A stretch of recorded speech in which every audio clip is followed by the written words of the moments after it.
article saying that John Underhill's death a month after the Kennedy assassination was suspicious. Now, a bunch of people have highlighted this, the fact that these lines appear in a CIA document to say, oh, well, there's the CIA admitting that they unalived this guy or whatever.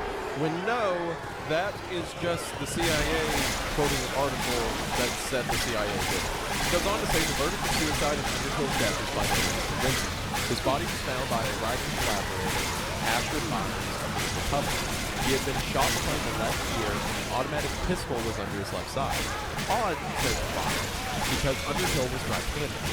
Brian thinks the pistol was fitted in the silencer, and occupants of the apartment building could not recall he was shot. Underhill obviously.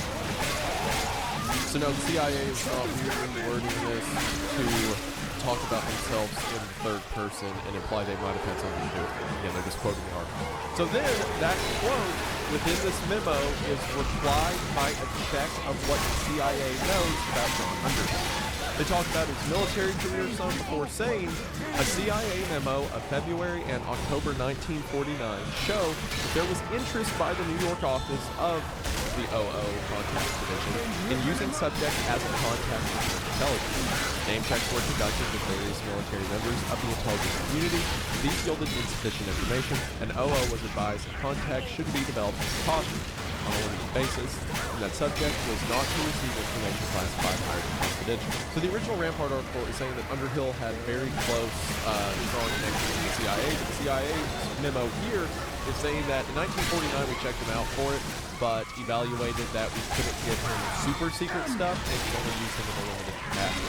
And then talking about Cummings, arms dealer, the CIA's like, yeah, we bought stuff from him. And they're ours, and when we sell them, we'll keep the money. Like, that part's true. And at the end it says, it is noted that Underhill, Cummings, and Inter Armco have not appeared to date in any press classified reports of the Garrison investigation in New Orleans, with the tenuous exception of the Rampart article cited at the outset of this memo. So this is basically a memo of the CIA being like, hey, this newspaper says that we killed this guy. I can't find anything. Did you kill this guy? But no, internally, they're like, Ramparts is alleged he did this. This is all the info we have on him, and he hasn't appeared anywhere else. Now, again, I mention all this because that excerpt, I think, gets passed around a lot. People say, like, oh, here's the CIA saying that it's not what he's saying. They're reviewing an article that said that they killed him. Now, I'm not bringing this up to say that the CIA didn't kill Underhill. They very well might have. But if they did, they didn't write it down on a piece of paper to be passed around and then released in 2025. Look, I understand these executive orders are meant that all the information is now made public, and that's really cool and all, and I appreciate this stuff, but if there was actually a piece of paper that said we shot this journalist, former agent, whatever, in the head, that would never see the light of day. I doubt anyone would even write that down to begin with. So I'm not saying they didn't do it, I'm just saying this memo isn't saying that they did it. Also, speaking of things that people are saying is in here that aren't really, I should probably mention the whole Israel thing. Now, there are some excerpts from the files that have been released that mention Israel. One of them is right here. So again, the JFK files are a compilation of any internal document that has anything to do with Kennedy. And this comes from an investigation that was happening in 1998. In 1998, the CIA was investigating this guy, and they had bugged his house in Cairo, Egypt. And in this transcript, we have a conversation between what I believe is a covert operative, or effectively an undercover agent, who is talking to the guy they're spying on. It says that the agent apologized for not phoning. Subject replied that the agent could call at his home anytime unannounced. He understood the agent's version of events and added that Ethiopians tap diplomats' office and home phones, which is funny because he is talking to an undercover CIA agent. Yeah, those Ethiopians really like to spy on people. During conversation with agent, subject turned on tape player for sound masking and explained his home had not yet been tested for bugs. And then, this is so funny, in parentheses, the CIA type, a simple test is turn off all the appliances to check the electric meter. There's also a more sophisticated test. Perhaps it's the subject who was saying that, but the fact it's in parentheses, I choose to believe that the CIA in their own memos, like, in order to find our bugs, let's turn the lights on. Subject phoned spouse in Cairo and had agent speak. Subject gave agent 2 small gifts. Subject's brother-in-law is no good. He asked his father-in-law for money. Saudi attached waiting A. Saudi may be the Saudi intel officer added, but subject is not yet sure. Israel is no different. Israel was behind the JFK assassination. Subject cheated on his wife over 3 times. And then he describes the affair and says the owner of Concord Night Club smuggles Mercury has good connections amongst Israelis and the Ethiopian government. So this is a conversation with a guy that the CIA signed on. The only reason it's included in these documents is because he mentions the JFK assassination. And this guy, in the midst of talking about how he doesn't like his brother-in-law and how he's only cheated on his wife 3 times, he says that he thinks this will kill Kennedy. And again, this entire thing is just an internal document talking about spying. But people have been taking this, posting it around to say, oh look, people killed Kennedy just because this guy in Egypt says they did. There's actually another document about this dude. In another conversation with an undercover agent, it says agent raised the terrorist killing of U.S. diplomatic personnel in Karachi on the 8th of March to gauge Lashin's response. Lashin being the guy that they're talking to. Or at least I assume this is the same guy because it's in the same string of documents and seems to be in the same location at the same point in time. Everyone gets new names in each document you look at, so who knows. But anyway, the undercover agent raised this political point to see how Lashin would respond and says, after launching into a homily about how the Prophet had called for mercy and decency by warriors in the treatment of civilians, Lashin went on to spin a series of typically paranoid Arab conspiracy theories. He suggested that the assassination of JFK and Anwar were somehow the work of the Israelis, who always sought to disrupt good relations between the U.S. and Egypt. He suggested that the Israelis like to play the fundamentalist card whenever pressures mounted on them to make concessions, and he argued that the Israelis sought have been behind terrorist attacks in Egypt as far back as the 1950s. So again, both of those excerpts, you see them out of context, are just this guy in Egypt speaking to an undercover agent about his opinions. Also, I'm just assuming the agent's undercover because this guy's talking about wiretaps and stuff like that. He could have known he was speaking to the CIA. I don't know. Again, all of this stuff is out of context because it's just thrown in if it relates to the JFK assassination. So I don't have the full story around who this dude was or anything like that, but I wouldn't exactly call him a credible source for information to say that Israel killed Kennedy. Another source that gets passed around about Israel's involvement comes from James Angleton.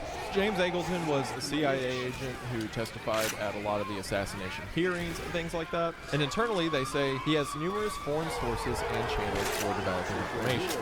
The primary source is the Israeli intelligence service. He goes on after this to say that Angleton has independent sources in the intelligence services of France, Italy, Greece, and Great Britain, and on occasion he utilizes sources in the Vatican. So Angleton has people everywhere, but he primarily operates in Israel. I believe in other documents, or like in other information that's come out not in the JFK files, Angleton oversaw Russian influence within Israel, so he was undercover within Israel to see like if the Soviets moved people or weapons in and out. So after Angleton provides a lot of this information, again this is pre-assassination, 1954, Angleton is notified that a lot of the information he's gathering is going to be shared with other government departments, and Angleton requests that they withhold all of his information concerning Israel, because in 1954, Angleton was still an undercover agent within Israel and wanted that information kept very close to the chest. The memo says he further indicated that he desired the above method of designation in connection with correspondence dealing with Israeli intelligence matters. With regard to Bureau reports concerning Israeli matters, Angleton advised that such material is being retained under his personal supervision and control. He goes on to say he explained that he is involved in several sensitive projects such as Israeli intelligence, and if his identity were known to the other agencies, the security of CIA operations could be prejudiced. So then later in 1965, when information regarding Angleton is being gathered, it says this information for the most part emanated from a liaison arrangement with CIA the Israeli intelligence service and from other sources under the control of Angleton. So a bunch of people are pulling this that says request for Israel information to be done to say that Israel had something to do with the assassination, which would be crazy if they wrote that down. If like they knew that Israel killed Kennedy and they wrote down like Israel killed Kennedy and marked out Israel working. It's just Angleton saying he doesn't want his undercover operations made known to all government agencies. The only thing relating to Israel that actually has any meat to it is this one.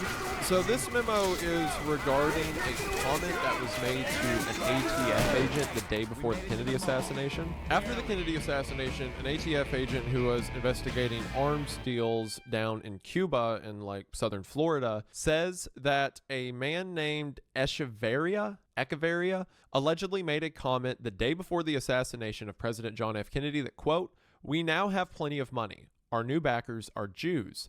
As soon as we or they take care of Kennedy, ... Now, this is one arms dealer in Cuba who said this offhandedly. I don't know how a Cuban arms dealer would know if Israel was planning to kill the president. But this was a comment that the CIA logged as suspicious, and we don't know if they looked into it or if the document is out there somewhere to elaborate. I couldn't find it. The main reason it was so hard to find this document is because this isn't from the JFK files. This is a file that was released years ago with the initial investigations into the assassinations. So this is old news, been out a really long time. But this is the one thing related to Israel that actually has some weight beyond what someone else said about their opinion regarding Israel. I understand a lot of people have issues with the Israeli government, especially right now. But regardless of how you feel about it, you have to understand, when Kennedy was shot, the country had only existed for 15 years, which would be a crazy short amount of time to go from starting existing to shooting the president of the United States. Now, there are a couple of nations that were really afraid of getting mentioned in these reports, and they're not Israel. So in 1996, right before 97, when they signed and said all the information regarding John F. Kennedy are to go public, it seems that internally information about this was shared with other governments just to let them know that the stuff is going to be publicized. And as soon as this is announced, we have a memo here from Tokyo where it says, "Please incorporate the following talking points to be used in the presentation to the JFK Assassination Records Review Board. Ambassador Mondale, the embassy, and the station strongly oppose release to the public of any reference to the existence of a CIA station in Japan. Such action could have adverse consequences for U.S.-Japan relations at a time when a number of difficult security and economic issues remain unresolved. It also would risk reigniting earlier controversies over alleged CIA wiretapping of the man who is today the Prime Minister and over past CIA funding for the Liberal Democratic Party. Public confirmation would, without a doubt, disrupt cooperation with Japanese liaison services on important counter-terrorist and counterintelligence cases by making the station the object of greater public and possibly initial scrutiny. It would lower the confidence of existing and new sources in our ability to protect private interests." It says after that, the Japanese government does not publicly admit that it collects intelligence and, as a corollary, does not admit to having liaison relationships with U.S. intelligence agencies. Tokyo avoids public acknowledgement because it knows that intelligence collection is anathema to the left wing of the Japanese political spectrum. Any admission would give the left new opportunities to attack the Liberal Democratic Party, which was the ruling party from 55 to 93, and is today the party of the Prime Minister and the leading party within the ruling coalition. And it goes on to say that Japan and CIA that's in Japan are like, they don't crank up with Japan.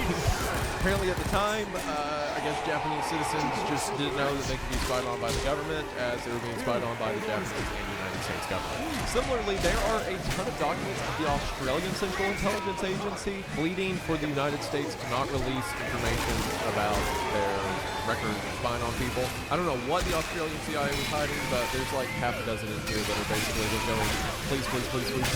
Which is funny because now not only is whatever records they were afraid of getting out public, but their letter asking them to not publish it is also published. Some interesting documents like this one gets passed around that defectors from Castro's regime have been executed. Documents like this are entire dossiers on informants who have fled or have been contacting the CIA, who the CIA expected to be effective. And it's insane how much information they have on people. They have details about their money issues, about marital issues, about previous employment, about potential employment. You have documents like this from 1958 that indicates the CIA knew so much about what Che Guevara was doing. They knew explicitly where him and his guerrilla fighters were and what part of the country they were moving to at the same time. Again, eyes and ears everywhere. Similar to the Marine Aid survey from earlier, here is a report about an agent who has a job at Roberts Electronics and Engineering Service, which is actually just in front for him to get payroll and have a 1099 tax form to appear legitimate, whereas he is actually a CIA officer. Also, I included this one just to show you guys what I have to come up with. So this is just like an article regarding like the OSS during World War II, so like pre-CIA and CIA stuff, right? But when they go to photo scan it, this is what the text looks like. What do you think? It's an entire... It could have the directions to the Ark of the Covenant in here, and we would never know. Like, this is absurd. Because again, all these records are just photo scans of things that were written on a typewriter back in the 40s and 50s. So it's rough. It's pretty rough. Oh, I guess since I started it, there's been this CIA report floating around lately that CIA found the Ark of the Covenant, because there's a description of like the Ark of the Covenant, someone seen it or whatever. That's Operation Sunstreak, when the CIA was like giving people a ton of drugs and hallucinogenics to see if it unlocked mind potential or whatever, like MK Ultra stuff. And during Sunstreak, they gave someone a bunch of psychedelics, and that person said they saw the Ark of the Covenant. So I don't think that proves it. It would be, don't get me wrong, I would love for the CIA to find the Ark of the Covenant. That hasn't happened, sadly. Or no, actually, I take that back. They'd probably destroy it or something, or they would like trap homeless people in a box with it to see if they melted. They find something to make it happen. There's a couple of wild documents here about John Whiddon. So right after Kennedy's assassination, John Whiddon was the guy who was set to review like the CIA's records and stuff like that, and he was the first one to make the call that Oswald acted alone. However, a month later, he found out that the FBI had information regarding Oswald's connection to Cuban groups, which would imply that Oswald might have connections to communist sources, which we'll talk about in a bit. So Whiddon said that made his original call completely irrelevant, but regardless, he was the first guy to say that Oswald acted alone. So as the JFK assassination got a lot of scrutiny, he got a lot of scrutiny as well. So there's this report here from May of 1996 that says on April the 22nd, an agent was speaking to John Whiddon. At this point, Whiddon had left the United States and was staying in Vienna, and actually became like a notable person in the music scene, like classical music to my understanding. So while speaking to this agent regarding the concept of coming back to the United States to testify with a lot of this information now coming to light, it says Whiddon was extremely worried and upset about the release of his name, and on several occasions in the interview was on the verge of tears. Although Iden B., which is the agent, was expecting him to be angry with CIA and the board, instead he clearly felt hurt and betrayed. His obvious physical problems add to his feeling of being vulnerable. Physically, he is not well. He is paralyzed on his left side and has great difficulty walking. On a map, he pointed out his apartment and indicated that he believed to be serious threats to his safety should his affiliation with the CIA become known. He goes on to say Whiddon also stated that he has been retired for almost as long as he worked for the CIA, and that he has a completely different life now in Vienna. He and his wife have lived in Vienna approximately 25 years. He is a member of various musical and art societies. He sings in a prominent Vienna men's choir. He has published various articles on music, especially for Johann Strauss. He has received many medals for his work in the arts in Vienna, which we saw when we went to his apartment. Whiddon is also greatly worried about the fact that he committed perjury when applying for Austrian residency by stating he worked for the State Department. He believed this could subject him to criminal penalties in Austria. He stated on several occasions that his affiliation became known, he would have to leave Austria. So he's freaking out about being mentioned publicly regarding the CIA stuff. And then there is another article concerning him from September of '96, so a few months later, that says Noble Horse, the CIA was most recently contacted by John Whiddon on August 26th. Whiddon, obviously very upset, informed Noble Horse that his wife of 55 years had deserted him and moved back to the United States, that she was suing him for 1/3 of everything he owned as support, and that she was accusing him of theft of property for divorce. He remarked further that his children had turned against him and sided with his wife, that his health was continuing to deteriorate. Whiddon also said that his wife was not planning on suing him for divorce, as she would lose all of the medical benefits that she now has by virtue of his retirement status. When Noble Horse asked how he could help, Whiddon said that he would like to see Noble Horse either in his office or have noble hordes drop by and visit. The noble hordes briefly hesitated when it quickly added that he had some information to pass along, which, quote, may or may not be of interest, but probably not, but that this was the main reason for the call. Noble Horde said that he would have to check his schedule and would get back to him in a day or two. It's on to say that eventually Noble Horde goes to meet him. It says that during a highly emotional 2-hour and 45-minute discussion, Whittem recounted all of the details of his domestic problems, many of them quite personal, including accusations, counter-accusations involving his wife and children, reminisced on his past work experience, and spoke of his resolve to commit suicide. As it turns out, he drove himself to great difficulty for the Netherlands in January of this year with the intent of having himself euthanized. He changed his mind, however, after he realized that he had, in fact, made the trip by himself. When he returned home, however, the problem was that he and his spouse were making friends. She apparently did not approve of the euthanasia. I feel bad for this guy.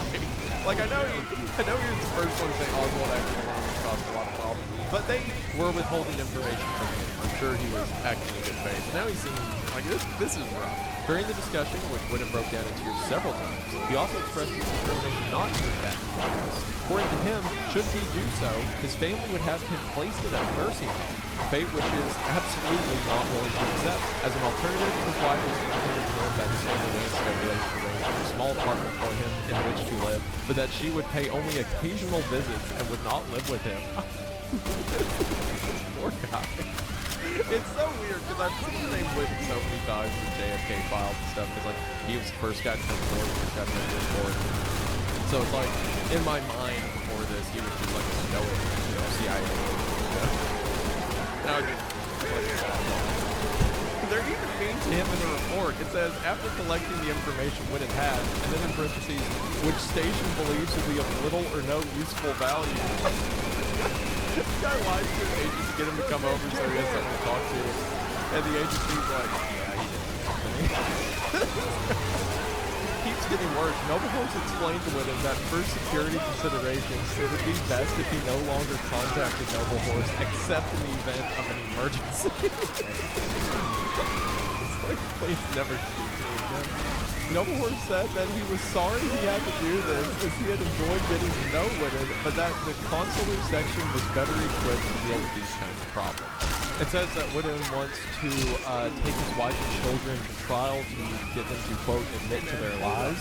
As Noble Horse got up to leave, Whittem again in tears thanked Noble Horse for his professionalism and his help, and reminded Noble Horse that he had entered into a most honorable profession. He asked Noble Horse to pass along a special note of thanks, as the outcome of the JFK matter had restored his faith in the American judicial system. I assume he means about the files and public release.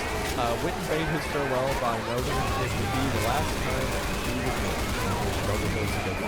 That is correct. Yeah, a lot of it's just internal memories out of this. Like, the CIA talking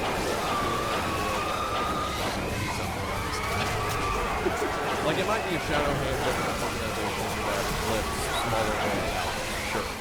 But it's still an office. It still has all problems associated with an office. There's any department that has public relations is going to have positions. So something weird happened. After I tweeted that I was going to make a video on this, some guy on Twitter and said, hey, let me know if you find anything about my American uncle David Phillips. He's supposedly in my head, I'm like, what's all right? Dude's uncle, right? And I ran into this dude's uncle a lot. There are a ton of documents about David Phillips. So to my limited understanding, David Phillips was an agent who operated with the CIA for some time. He had a lot of involvement with things like the JFK assassination, and with a lot of things concerning the South American government, the CIA involvement. And after his career at the CIA, he wrote books about the CIA, which the CIA were not happy about. Because as we can see here from a ton of internal memos, they were reviewing things that David Phillips was publishing and getting very upset at some of the ways David Phillips would describe how operations are conducted, how the CIA behaves himself, which to me tells me that's pretty accurate. So, like, you got a manuscript here where the CIA is just bashing this gets worse, just saying it's like bad. Although Mr. Phillips labored to introduce humor to his manuscript, some of his anecdotes appear to be in bad taste. This chapter is complete with a profusion of illustrations of tradecraft and operational activities too numerous to set forth. It's like a good read, but it's a CIA. Yeah, there's a ton of stuff just talking about this guy's work. At one point, they did an interview with him because David Phillips claimed to have seen Lee Harvey Oswald in Cuba right before the shooting, which obviously would be a lot of influence from the CIA. So it was during the House interview they brought him in and had him work the review and find the transcript unredacted through the JFK files. Also, in other documents, apparently they were so paranoid over David Phillips, not only were they monitoring him, they were monitoring his son Dennis for a while. So yeah, they really dislike this guy. They like him being a major, I guess. No one really wants to. There's some other interesting documents that come up over stuff that wasn't super well publicized.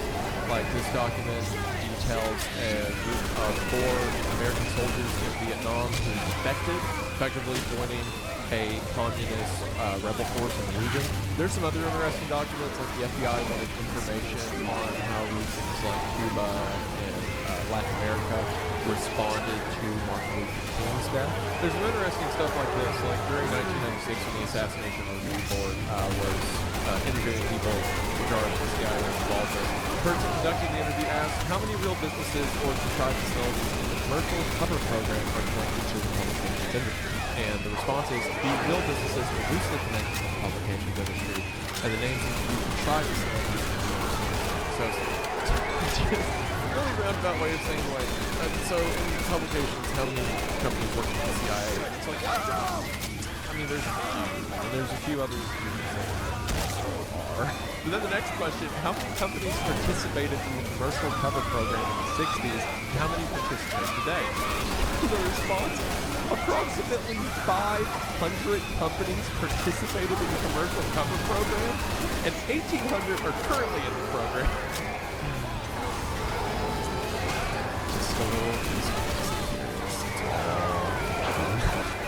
That's mostly it for the CIA stuff, besides things related to the 2 big final points I want to make in the video, the 2 biggest things that I think came out of JFK college release.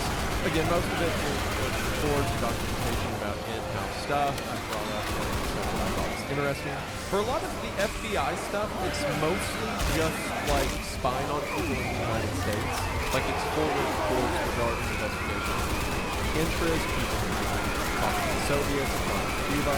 There's a lot of conversation about mail, about addresses, especially people who were coming in from Russia. If someone was remotely connected to Russia, and some of these investigations they were running were pretty hardcore. Like in this memo, it says this relates to information received from CIA indicating the possibility that the Communist Party of Venezuela may attempt to kidnap the child of a CIA employee, Thomas Thiel. And it says at our suggestion for the liaison with the CIA, fingerprints and photographs have been obtained and were furnished on March the 10th, 1967. This material is being made part of this file for possible use in the event of a kidnapping. So they're so prepared for potential kidnapping that the CIA is getting fingerprints of these people and passing them on to the FBI. So the FBI can start an investigation if this person who's operating within the Communist Party of Venezuela puts their children with them. This is also so funny. So this is a memo about the Central Intelligence Agency that the FBI is conducting, and they open it by saying, to say that the 2 agencies work in complete harmony is not true. Conflicts of past years have had their influences. Fortunately, we have been successful in establishing very effective working relations with several key figures in the agency who have been very cooperative and who are sincerely interested in getting the job done. Without this existing framework, our relations with CIA could degenerate into a chaotic state. With regard to differences with CIA, there were 2 situations during the past year which had a significant bearing on relations between the 2 agencies. And they go on to detail these instances, basically 2 instances of the CIA not telling the FBI when something was going on, or the FBI looking for a thing the CIA already had. And it's just an entire document talking about their cooperation and how they keep having problems with each other, which is so funny to me. Again, a lot of these FBI reports are on individuals who they're monitoring. And here they're talking about a guy who was utilized by the CIA as an informant in the communist-dominated Greek maritime organization known as OENO, but that this informant isn't useful anymore because he's left OENO, so he doesn't know anything that the CIA would want to find out about.